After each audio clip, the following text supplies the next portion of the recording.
सगळ्यांना जय शिवराय. तब्येत माझी आता बरी आहे. त्रास जाणवतोय आणखी 2-3 दिवस आराम करावाच लागणार डॉक्टरने सांगितले. शरीरात खूप त्रास होतोय.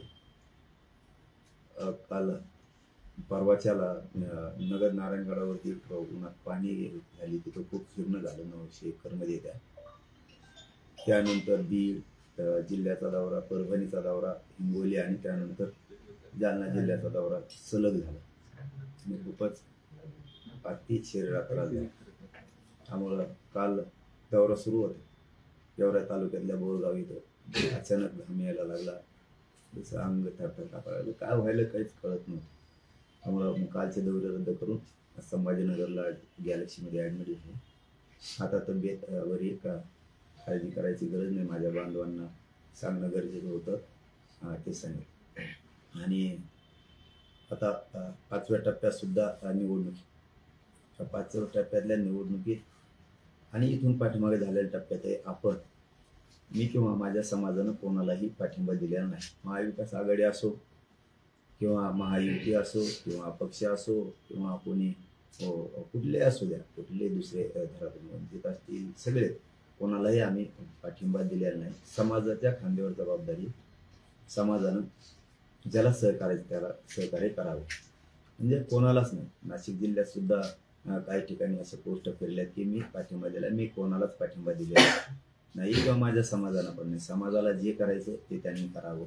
फक्त आपल्या समाजात फूट नको हे सगळ्या बांधवांनी लक्षात घ्यावं. आपण टिकून राहायचं. ही निवडणूक येत असती जात असते, कुठेही काही होऊ नये, नाराजा होऊ देऊ नका, ही माझी समाजाला विनंती आहे. कारण दुसरा निवडून येऊन जाईल, आपल्यात नाराजी नको. जे नाशिक जिल्ह्याविषयी पण आणि सगळ्याच जिल्ह्याविषयी पण सांगतो की आपण कोणालाच पाठिंबा दिला नाही.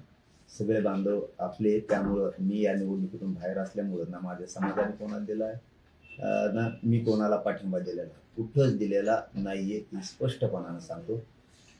हे सगळ्यांना समजून घ्यावं. पण ही 5व्या टप्प्यातली निवडणूक हे मायबाप मराठा समाजाने भावनिक होऊ नका, हे माझं तुम्हाला विनंतीपूर्वक सांगणं आहे. मराठा समाजाला भावनिक होऊ नका.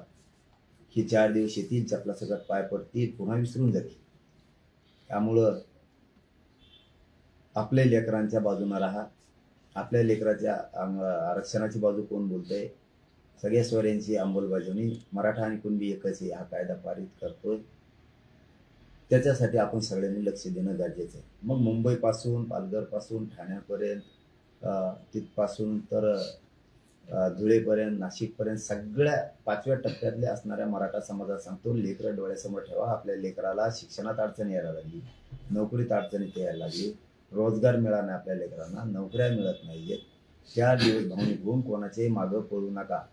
आपल्या लेकरं डोळ्यासमोर ठेवा. शहरी भागातल्या मराठा बांधवांनाही जाहीरपणानं सांगतो, आयुष्यभर तुम्ही कष्ट करून लेकरं शिकवले तुमचे, त्या लेकरांना न्याय मिळाला पाहिजे. आरक्षणाशिवाय पर्याय नाही. आपल्या लेकरांना न्याय कसा मिळेल याच्यासाठी एकतर्फी एका ताकदीनं उभे राहा. तुम्हाला ज्याला निवडून आणायचं त्याला आणा, तुम्हाला ज्याला पाडायचं त्याला पाडा, पण यावेळेस एक जीवन स्वतःचे लेकरं डोळ्यासमोर ठेवून लेकराचा अन्याय विसरू नका, आपल्याला झालेला त्रास विसरू नका.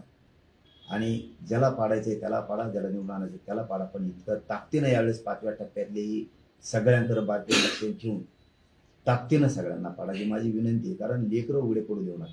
ते 4 दिवस येतील, पाय पडतील, त्यांच्या निवडणूक झाली की पुन्हा ती विसरून जातील. आपल्याला कोणी विचारणार नाही. एकजूट दाखवा, मतात ताकद मराठ्यांनी दाखवा, ही सगळ्यांना माझी विनंती. काल जाहीर झालं की नारायणगडावर जी तुम्ही सभा घेणार होता ती स्थगित करण्यात आलेली आहे. काय नेमकं कारण आहे? आज ज्यावेळेस मार्चमध्ये मी तयारी करा सगळ्यांना सांगितलं होतं, बैठक पण तिथं मोठी घेतली होती, त्याप्रमाणे काही कारणास्तव त्या बांधवांना काही कामानिमित्त नसेल तयारी झाली. परंतु त्यावेळेस पाणी सुद्धा होतं, अनेक होतं. पण त्यानंतर कडक 2 महिने उन्हाळा गेल्यामुळं बीड जिल्ह्यात प्रचंड दुष्काळ. आणि तिथं आज रोजी जर बघितलं तर साधी एक बांबू सुद्धा ठोकल्यानं नाही किंवा बल्ली सुद्धा नाही, काहीच तयारी नाही. आणि आंतरवलीत 1-2 करोडच्या आसपास समाज आला होता, तरी पण हाल झाले होते समाजाचे. ते आमच्या डोळ्यासमोर आहे चित्र. माझा समाज आता एक झालेला आहे. मग एक झालेला असून पुन्हा आपण 8 जूनला सभा ठेवली, मराठा ताकदीने यायला लागला होता. 6 करोड मराठा जर तिथं आला असता तर समाज गैरसोय व्हायला नको होती, समाज माझा तरफडायला नको होता. आणि समाजाने मला परत म्हणले असते, तुम्हाला जर माहित होतं तिथं काहीच तयार नाही तर आम्हाला सांगायचं ना आपण पुढं घेतला असता, हाल नसते झाले समाजाचे. म्हणून मी हट्टी नाही, सभा झालीच पाहिजे, हाल झाले तरी चालतील पण झालीच पाहिजे असला हट्टी मी नाही. तिथं काही सुविधा नसल्यामुळं त्यांनी सांगितलं बीडकरांनी की आम्हाला ह्या 20 दिवसात काहीच होत नाही. मी आधीच म्हणलं होतं की तुम्ही 2-2.5 महिने तयारी करा, परंतु त्यांना दोष द्यायचा नाही, ते आपलेच बांधवे. 4 पावलं मागे सरकारले मग काय फरक पडत नाही. पुन्हा ताकदीने याच्यापेक्षा डबल ती सभा होईल. आता पुढं ढकलली, 8 जूनला नारायणगडावरती सभा होणार नाही, ती पुढं ढकलली. त्याला अनेक कारणं आहेत. पाण्याचे पण अडचणी आहेत, खूप अडचणी होत्या तिथं. काटे आहेत भरपूर, काट्या पण होत्या, झाडू झुडपं पण खूप आहेत, ती साफसफाई तिथं कमी आहे. त्यामुळं समाजाच्या आपल्या आया बहिणी करोडो संख्येत जाणार होते, लेकराचे हाल व्हायला नको होते. कारण खूप मोठा कार्यक्रम होता तो लहान नव्हता, तो जागतिक लेवलचा. त्यामुळे 2 पावलं मागे सरकार, त्यात काही अडचण नाही. पुढच्या तयारीला मराठीला. बीडमध्ये निवडणुका झाल्या, मात्र बीडमध्ये ओबीसी आणि मराठा असा एक वाद ठिकठिकाणी पाहायला मिळत आहेत. एकमेकांचे काही गावात तर चेहरे देखील पाहणं पसंत करत नाही, अशा पद्धतीनं वातावरण सध्या झालेलं आहे. तुम्ही काय आवाहन कराल या दोन्ही समाजात? आता बरं झालं तुम्ही तो विषय काढला, कारण मराठ्यांनी नाही जातीवाद केला. मला दाखवा मराठ्यांनी आधी कधी सुरुवात केली. पण समाजाला एक आव्हान नक्की करतो मी, कारण तो विषय तुम्ही काढला ते चांगलं झालं. मला तुमच्यासारख्याच काही बांधवांनी, हुशार बांधवांनी सांगितलं, आणि काही दुसऱ्याही शहाणे माणसं, हुशार माणसांनी सुद्धा सांगितलं की तुम्ही शांतपणाची भूमिका घ्या. मला सांगितलं तुम्ही शांतपणाची भूमिका घ्या. जो 2 जातीत शांतता राहिली पाहिजे, त्यांना मुद्दाम करायचे, त्यांच्यावरची वेळ आता डोक्यावरची निघून गेलेली, ते त्यांना निवडून येऊस तर खासदार केला, आमदार केलाच गोड बोलते. त्यांच्यावरची वेळ गेलेली, ती अशी वेळ गेली, आणि हे मलाही माहीत होतं. त्यांच्यावरची वेळ गेली की ते गुरगुर करते, हे मलाही माहीत. परंतु माझ्या समाजानेच अन्याय का सहन करायचा? काय चूक आहे माझ्या समाजाची? आम्ही काय तुमचा नुसता अन्याय सहन करायलाच जन्म घेतला आहे का? काय सांगते. परंतु मला सांगणार आपले तुमच्यासारखे काही होते हुशार बांधव, आणि बाकीच्यांनी सांगितलं की तुम्ही शांतपणाची भूमिका घ्या. तुम्ही शांत आपल्या समाजाला राहायचं म्हणून सांगा, कारण हे मुद्दामहून गुरगुर करणारेत. आता त्यांच्यावरची वेळ गेलेली. आपल्या पोरात मराठ्यांच्या पोरात प्रचंड रोष आणि खतखत, की त्यांना हे अन्याय सहन होत नाही. बीडच नाही तर मराठवाड्यात राज्यातल्याही लोकांना तो अन्याय सहन होईना. त्यामुळं तुम्हीच थोडं दोन्ही जातीत शांतता राहील, त्याच्यासाठी तुम्हीच शहाणे व्हा. तुम्हीच समाजाला सांगा की बाबा हो शांत राहा. मी समाजाला सांगतो की काही शहाणे बांधवांचं ऐकलं पाहिजे, कारण त्यांच्यावरची आता वेळ गेलेली, त्यामुळे ते गुरगुर करणार आहेत. मराठा समाजावरती कोण अन्याय करतोय, कसा करतोय, कशाच्या माध्यमातून करतोय, प्रत्यक्ष जाणून बुजून मराठ्यांना कळून घेतात का? मराठ्यांना छळ करतात का? मराठ्यांना जाणून बुजून त्रास देतात का? हे मुद्दामहून मी मराठा समाजाला सांगतोय. महाराष्ट्रातलेही सांगतोय आणि बीडचा विषय काढला मग तिथलेही सांगतोय की काय होतंय, काय सोशल मीडियावरती होतंय, काय ना लक्ष ठेवा. शहाण्या माणसांचं, काही तज्ज्ञांचं, काही हुशार बांधवांचं म्हणणं आहे की ते मुद्दाम करणार आहेत तुमचं लक्ष आरक्षणापासून हटण्यासाठी. कारण त्यांचं भागला, ते निवडून येतील किंवा पडतील, पण त्यांचं भागलेलं आहे, त्यामुळे ते करतील. तर माझीच मराठा समाजाला विनंती, आजपासून 1 महिनाभर बारकाईनं लक्ष ठेवा. कोण काय करतंय, कोण काय. आपण मात्र आता शांत राहा, स्वतःच शांत राहा. त्यांना काय अन्याय करायचा नाही, 1 महिनाभर बघू. मी समोरच्यालाही सांगितलं की ठीक आहे तुमचं म्हणणं आहे, आम्ही तर बोललोच नाही. ते आधी तिकडून बोलले तेव्हा आम्ही इकडून बोललो, परंतु जरा किती दिवस गुरगुर करते हे बघू. जरा महिनाभर लक्ष ठेवा काय करतात काय नाही. पण याचा अर्थ असा बी नाही तुमच्यावरती जर जास्त बेताला लागले तुमचं स्वसंरक्षण तुम्ही करा. कारण सांगणाऱ्याने मला चांगलं सांगितलं की पाटील हे तुम्हीच आव्हान करा आणि तुम्ही शांतपणाची भूमिका आम्ही म्हणतो म्हणून घ्या. आपल्या पोरात प्रचंड खतखत आहे आणि रोष निर्माण झाला, त्यामुळं यांच्यावरची आता वेळ गेली, यांना मराठ्यांच्या नेत्याची गरज होती. आणि बऱ्याचशा नेत्यांचंही म्हणणं आहे त्यांच्या व्यासपीठावर बसलेल्या मराठ्यांच्या, की आम्हाला वाटत नव्हतं की हे असं घडून आणतील. मग तो पक्षाचा कोणचा मराठा असू द्या, कार्यकर्ता कोणचाही असू द्या, आम्हाला वाटत नव्हतं हे असं करतील. पण आता हे त्यांचं वारं निघून गेलं. अगोदर म्हणले पाय पडले, पदर पसरते म्हणलेत, कुठं आयुष्यभर विसरणार नाही म्हणलेत, एवढ्याच वेळेस निवडून द्या म्हणलेत. आता आम्हाला पश्चाताप असा व्हायला लागलाय की त्यांच्याच व्यासपीठावर चढणाऱ्या मराठ्यांचं म्हणणं, कारण माझ्या पोटात नाही राहत काही, मी जे खरं ते सांगत असतो की ही चूक झाली का काय असं लय वाटायला लागले. आम्हाला काय माहित होतं की ही वेळ झाल्यावर असं करते. त्यामुळे सांगणाऱ्यांचं म्हणणं आहे की आपल्या पोरात खूपच रोष, खूप खतखत, आणि ते गुरुगुरु मुद्दाम करायला. पण आता त्यांनाही सांगणं ठीक आहे, तुमच्यावरची वेळ गेली, तुम्ही येता निवडून येता पडताल, काय व्हायचं ते होईल दोन्हीपैकी एक काहीतरी. मी तर काय समाजाच्या खांद्यावर दिली होती, हरकत नाही. परंतु पुढं आणखी निवडणुका आहेतच. किमान माझं एकट्याचं मत सांगतो, मी पाठीमागे सांगितलं की धनंजय मुंडेबद्दलची तरी आमची भूमिका अशी होती, माझी म्हणतो मी, समाजाची कशी होती मला नाही, की तो माणूस प्रामाणिक आहे, तो उपकार विसरत नाही. कारण ज्यावेळेस संकट होतं, ज्यावेळेस अडचणीत होती, त्यावेळेस मराठ्यांनी सांभाळलं. ते कधीच उपकार विसरत नाही, कधीच. आणि ते सातपंथी, ते जातीवाद बी करत नाहीत. आणि मी लोकांना खूप सांगायचो, त्यांच्या लोकांनी सुद्धा त्यांचा आदर्श घेतला पाहिजे. कारण गोपीनाथ मुंडे साहेबांनी सुद्धा जातीवाद इतका केलेला नव्हता. तसं धनंजय मुंडे कधी जातीवाद नाही करत, त्यांचा विचार यांनी घेतला पाहिजे. परंतु हे 2-4 दिवसात असं वाटायला लागलं की ते पण पुढं आहेत. सगळ्यात पोस्टच काय टाकायला होते, मलाच काय मारीन म्हणते त्यांचे कार्यकर्ते. अरे जा, कसले स्वप्न बघता.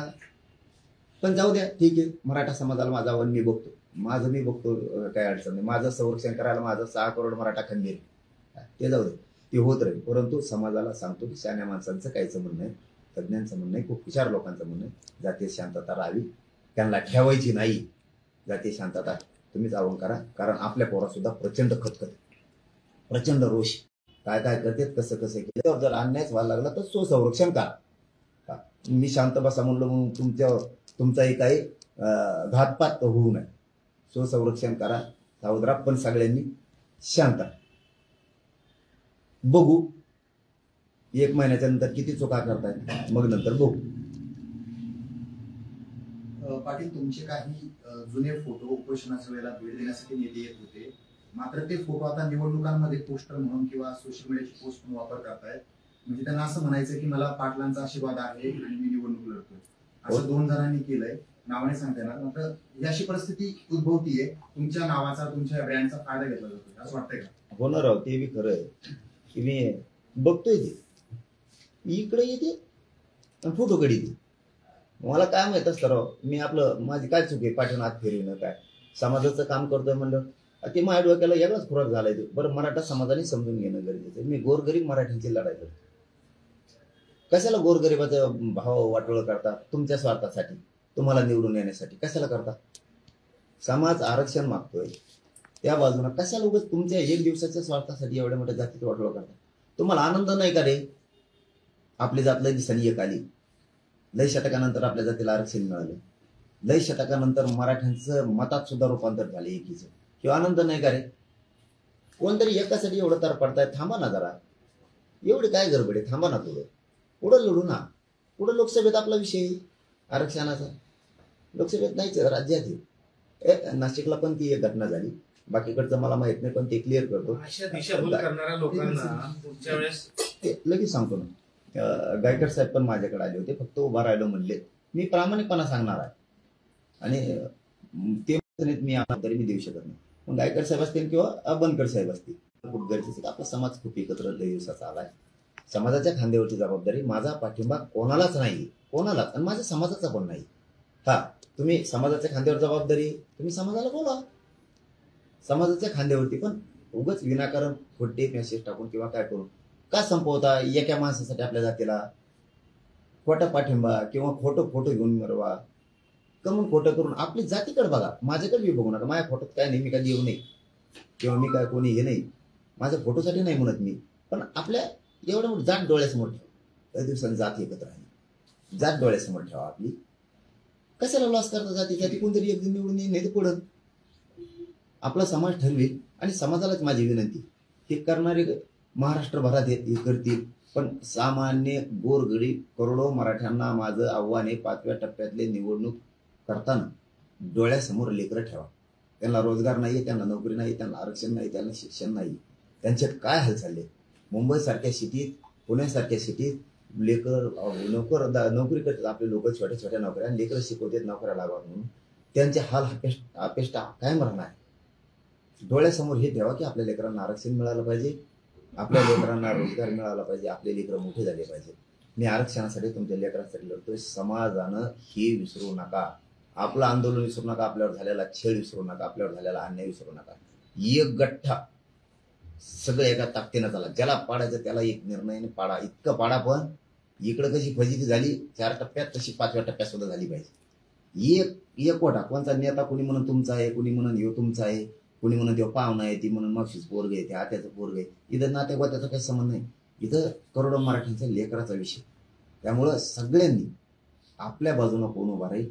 तुम्हाला ज्याला पाडायचं त्याला पाडा, पण इतका ताकदीनं पाडा. ह्यावेळेस इथून पुढचा ह्या 2-3 दिवसाचा कल तरी मराठ्यांनी उलटा पालटा फिरवा. सगळा ज्याला पाडा त्याला पाडा, पण ताकदीनं पाडा. लेकरं डोळ्यासमोर ठेवा. नसता असं म्हणायला नको की मराठा लेकरांसाठी सुद्धा एक आहे. आपण एक झालेले मताची ताकद दाखवा, ही माझी तुम्हाला हात जोडून विनंती. सगळ्यांना वारं फिरू द्या, ताकदीनं पाडा.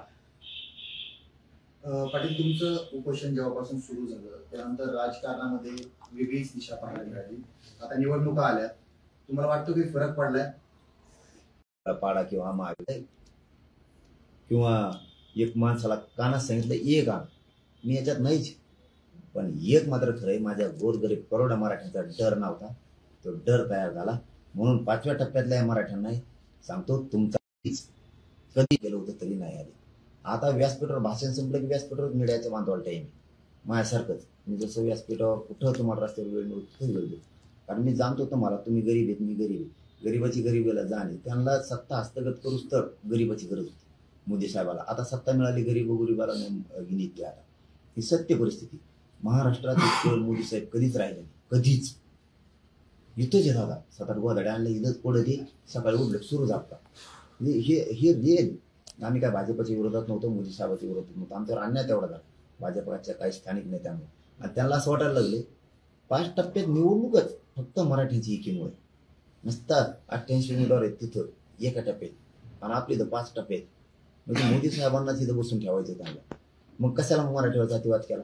काही गरज नव्हती ना. हे म्हणायची ओबीसीच्या मताची गरज आहे, मराठ्याची नाही. आता म्हणतात मराठ्याशिवाय पान हलू शकत नाही महाराष्ट्रात. याला म्हणतात मराठ्याचा डर. आणि याला पुढचा एक डर लई आणखी. याला वाटतं हे पोट इतक्या बेकार आहेत म्हणजे मी, की हे गोरगरिबाला पुढचे सत्तेत घाली, मुसलमानाला घाली, दलितांना घाली, मराठ्यांना घाली, धनगर बांधवांना घाली, 12 बलुतेदारांना येऊ सत्तेत घालीन, गोरगरिबाच्या हातात सत्ता देईल, आपलं टंबळ व्हायचं. याला ती एक लई मोठी आहे. आणि मी काय चुकीचं करतो? गोरगरिबाच्या लेकराला न्याय मिळाला पाहिजे हेच काम करतो माझ्या मराठ्यांसाठी. आता मी म्हणून तोंडानं, पण खरं सांगतो पुऱ्या शरीराची चालणी झाली माझ्या. कुठं लावली सलाईन तरी त्या याच्यामध्ये ही निघायला लागली. लावताच येत नाही, पहिल्या लावलेल्या सलाईन इतके. मी माझ्या समाजासाठी मरायला तयार आहे. माझ्या समाजाला मी न्याय देणार. माझ्या करोडो मराठ्यांच्या लेकरासाठी मी बलिदान दिले आहे. मरायला करायला मी भेट. 4 तारखेला उपोषण करणार म्हणजे करणार. त्यात मी काहीच बदल करू शकत नाही. कोणी बी आला तरी मी उपोषण करणार. एवढ्याच वेळेस मी समाजाचं यासाठी ऐकत नाही की मला माझ्या समाजाला न्याय द्यायचा. समाजाला फक्त पाठबळ माझ्या पाठीशी ठेवावं, समाजानं माझ्या पाठीशी राहावं, मला आशीर्वाद द्यावा. मला काय अपेक्षा नाही. 4 तारखेचं उपोषण होणार आहे. त्याच्यानंतर मराठा समाजाने कसे आंदोलन करायचे त्याचा प्रोग्राम समाजाला दिला जाणार आहे. परंतु ही जी निवडणूक आहे याच्यात एकजूट दाखवा.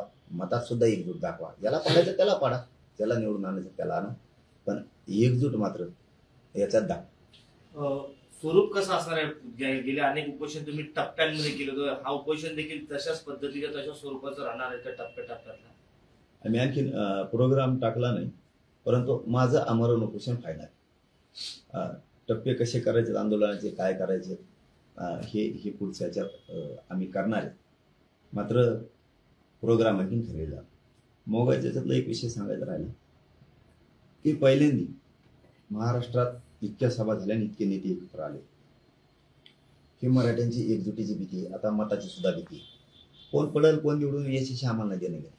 मराठ्यांची भीती इतकी ते यांना महाराष्ट्रात राहावं लागलं. इथंच मराठ्यांचा विजय झाला. आणि याला जोडून पहिल्यांदी फडणवीस साहेब खरं बोलले. पहिल्यांदी त्यांना त्याच्याबद्दल आम्ही मार्क देतो. कारण त्यांनी कुठंतरी प्रेस घेतली आणि त्या प्रेसमध्ये सांगितलं जरांगे पाटील हे कोणत्याच पक्षाकडून नाही. त्यांना पत्रकार बांधवांना प्रश्न विचारला त्या युतीकडून येत ना महाविकास आघाडीकडून. पहिल्यांदा ते खरं बोललेत, त्यामुळे त्यांना मार्क द्यावा लागते. आणि दुसरं असं की ज्यांच्यामुळं जातीवाद व्हायला लागला महाराष्ट्रात त्यांनी खड्यासारखं बाजूला सारलं, त्याच्यातही मार्क द्यावा लागते. फक्त आता एकच, पुढच्या काळात मला राजकारणात यायचं नाही, माझ्या समाजात सुद्धा यायचं नाही. आमचे सगळ्या स्वारीचं अंमलबजावणी द्या. मराठा आणि कुणबी एकच कायदा द्या. आम्हाला राजकारणात जायचं नाही. पण तुम्ही नाही दिलं, मी मात्र 100% माझ्या समाजासह विधानसभेला मैदानात असणार आहे.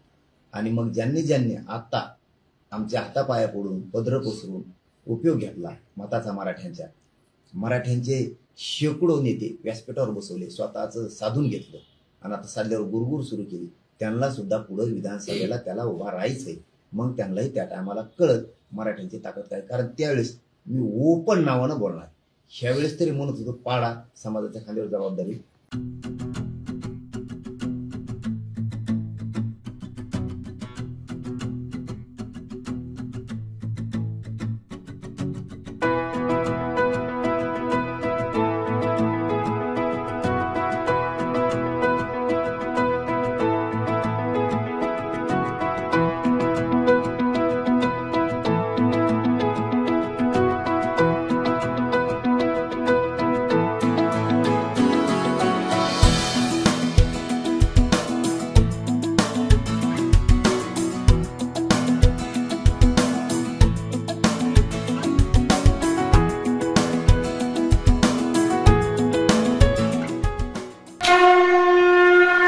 जय भोलेनाथ, जय जय Bholenath.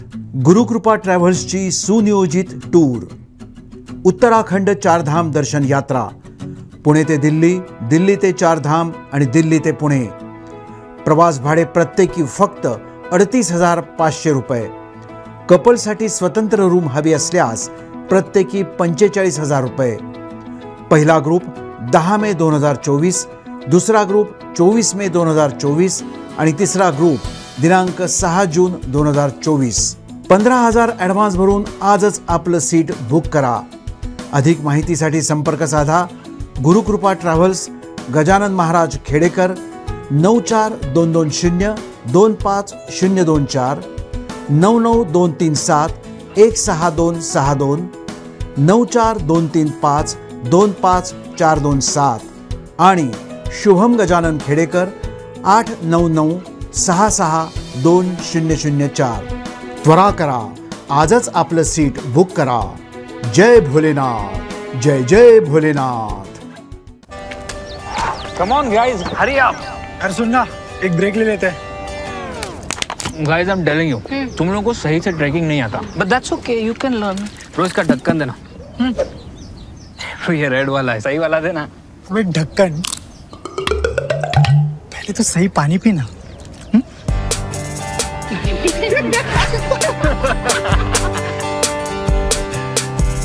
Manikchand Oxyrich, proudly Indian.